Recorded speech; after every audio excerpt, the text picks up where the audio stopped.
All right, yo, to that gentleman that had mentioned about this oil pressure sensor, oil pressure switch right here. We ended up pulling out that CV axle. So here's the oil pressure switch. And here's, let's show you a little something. Oh my goodness. Yes, tools everywhere. All right, so we went ahead and removed this strut to give us a little bit of playroom because there's this shield right here that's a pain it's pain. And ended up also removing that front to rear cross member bar. That's what they call it, it's junk.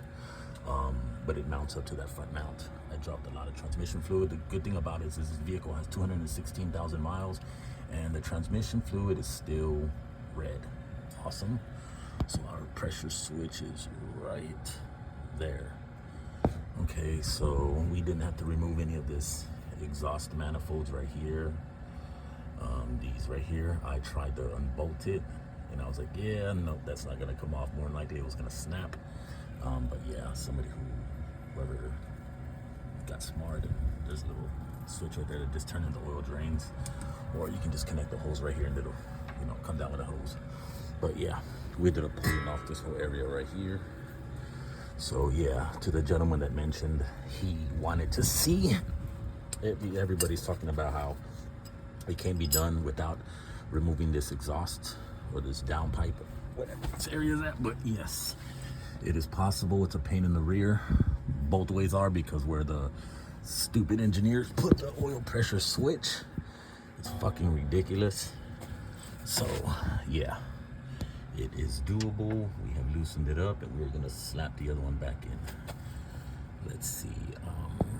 Let me see if I can get this camera angle just at least to pull this switch off, and then I could disconnect it. All right, let me see if I can do this with my hands.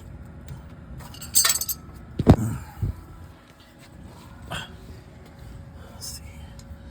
Okay, so here it is right here. Oh, let me get the other switch. All right. Probably gonna leak a little bit of oil, but it's all good. We already know the transmission fluid is red, so that's a really good sign. What I'm gonna end up doing is just filling it up with some more oil. Let me get this right here.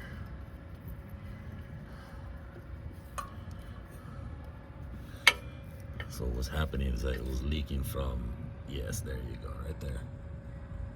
As you can see right there. Yep, that's exactly what it was doing. Let's see, this looks like see if this is the OEM part. It's difficult to see, it's so dirty. But yeah, all right. Oh, let me clean my hands. Ouch. I'm telling you, tools everywhere. It's my whip.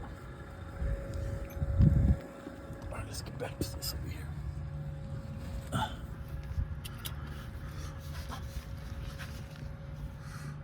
Okay, hold on.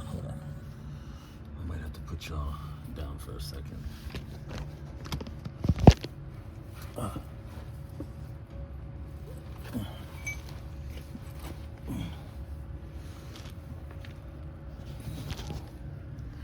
There we go. See if I can stick my arm through. Right here.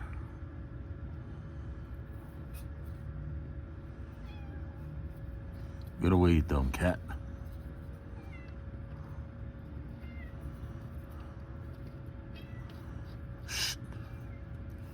Shoot.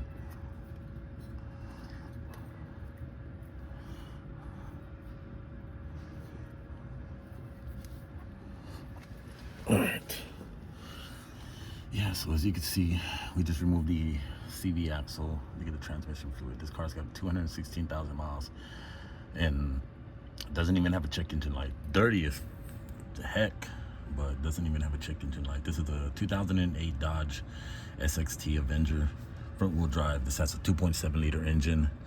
So yeah, you ever come across this situation where you got to change out your oil pressure switch, oil pressure sensor, or sender unit, you know, whatever they want to call it, whatever you call it, yeah, this is, you know, more or less what you got to do. It's very tight fit, so you got to remove a lot of this stuff. So there's these 3 bolts right here. One's 11/16, and then the other one is 15, or the other 2 are 15s.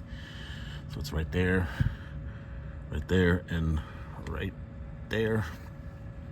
Those come out. The CV axle with the 32 mil. You remove this right here, and the CV axle will pull right out. And then now you got a lot of playroom to get to that SOB right there. So yeah, hopefully y'all that watch this video, hopefully y'all subscribe to my channel and watch more videos, because there's going to be a lot more to come. Thanks for watching, and we'll see you on the next video.